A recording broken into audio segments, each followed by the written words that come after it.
Vortex team tier list. We're going over all the top teams for the Vortex. This is all from Hype Pseudo. He is streaming day and night. I don't know when this guy sleeps, but he's streaming nonstop on every single team.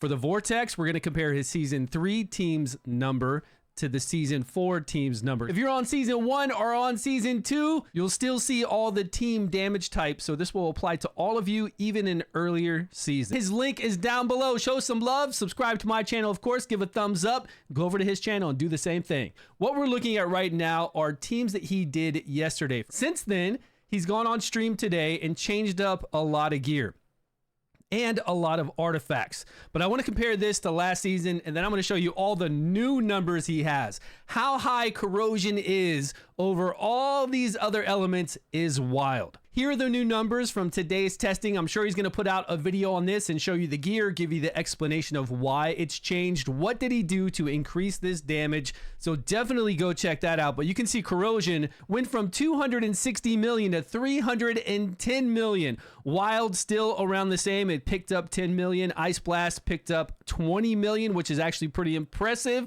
We got Poison picking up a little over 10 million. Dauntless around the same. Thunderbolt, I don't think he changed. I don't think he tested Thunderbolt over again. We'll scroll over the teams so you can see the heroes in just a minute, because the support makes all the difference. How long can you last on that Vortex boss?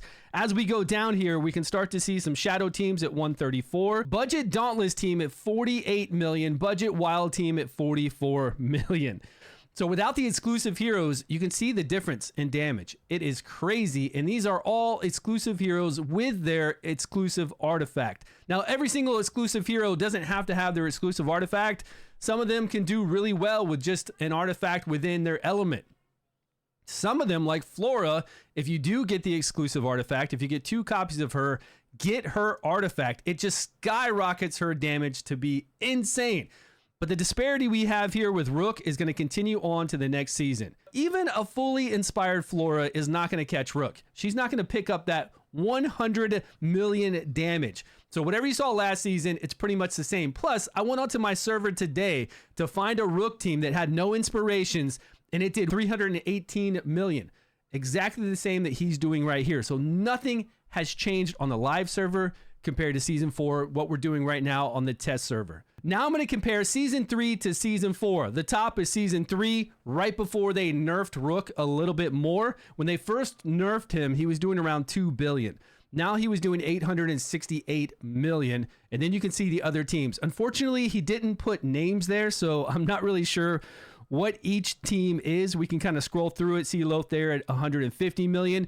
What's really weird to me is that if we scroll through this and I think this is the Flora team. So why is the Flora team doing 140 million back then and then now pulling off 196 million?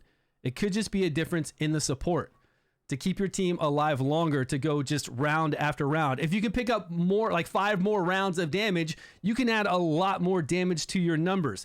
Always, it depends on the matching elements, what support you can bring in there, because the gear that we have this season in Season 4 is the same, if not better than Season 3. And we've got some better artifacts, some really good artifacts to increase our damage overall on the Vortex. I do find it weird. Maybe he just found a better way to play Flora and to play these teams, but pretty much all their damages have gone up quite a bit.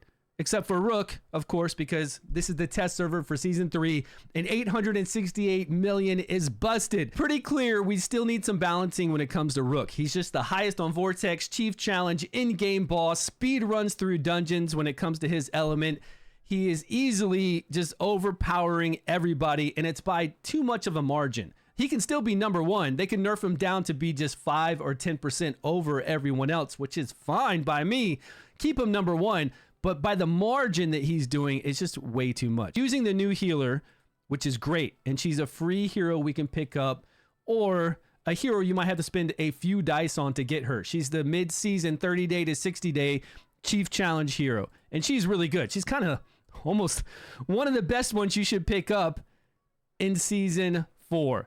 That's the team. So Sonaro, along with her, keeping everybody alive for quite a long time. Then we've got our usual suspects with Whisk, Dargo, and Rook. Then we come over here to our Wild team. We're going to use the same exact support.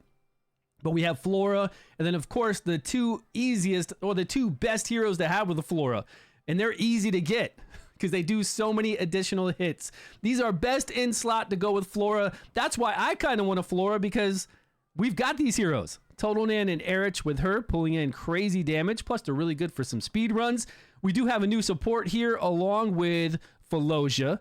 Then we've got Beldel in here with the other two legendaries. Now we've got Poison with Lothair getting up our stacks here with Corrin, and Twitch to apply the initial poisons and to do some damage for us. Then again, same support. Amazing support. Snarl, if you can pick him up in Season 3, do it. Decrease attack all the time. Amazing heals. You put him in the staff. He gets amazing shields on your team with the Gatekeeper staff. Just a really broken, in a good way, hero.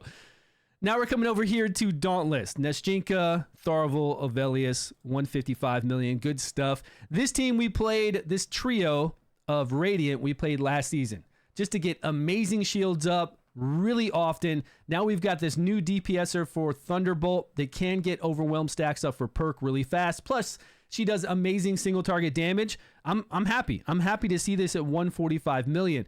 And perk is going to be so much fun to play everywhere else. You probably know if you have them. AoE damage is beautiful if you can get those overwhelmed stacks up. And single target as well is really good.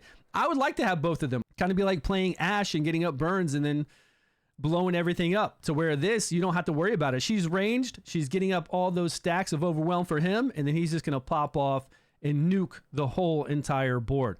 Probably easier to play than Ashe. Shadow, we have Azul with Toldi. We've got two of the new heroes in here, and then we've got Falosia to make sure that we can just stay alive. Shield's always up when we're hit, plus she's got the vest on to negate even more damage with her damage reduction, with her increased defense. If you have Falosia and you're not playing her, I don't know what you're doing, because I cannot wait to get her. Really overpowered support. Burn with Ashe, Durham, and the new guy. I'm sad to see lower numbers here. I would like to see Shadow and Burn around 145 million. I don't want them all to do the same damage, but I want them to be pretty comparable in damage. That way, when they introduce a new artifact or a new hero, a team could move ahead each season, down or ahead each season, and then they're really good in other areas. This is great for AoE. This is great for single target. This guy is really good for PvP. This one is good for PvP as well, or for Fae.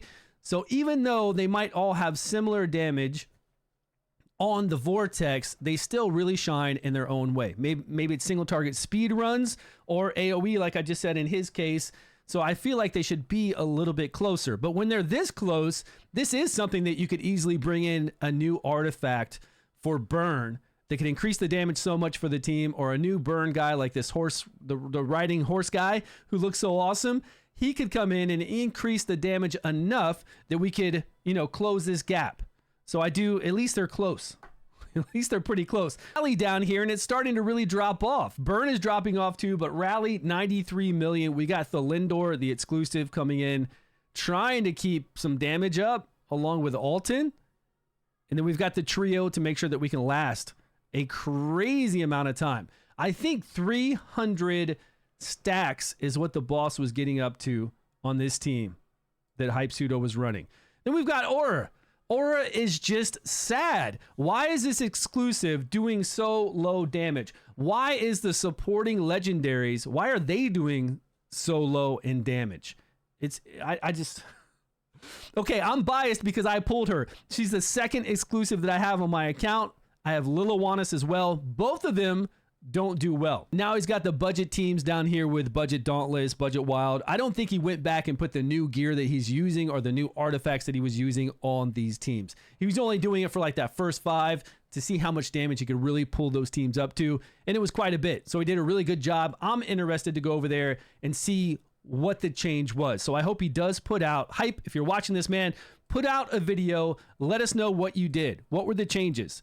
How did you go from this damage that we're seeing here all the way up to the higher damage, which I'm trying to find right now. Sorry, everyone. I want to know the timing. I want to know the artifacts, and especially explain to us what you changed and why you changed it. Again, his link is down below. Show some love. Subscribe to my channel, of course. Give a thumbs up. Go over to his channel and do the same thing. Thanks so much for watching, guys. I will see you all in a video soon.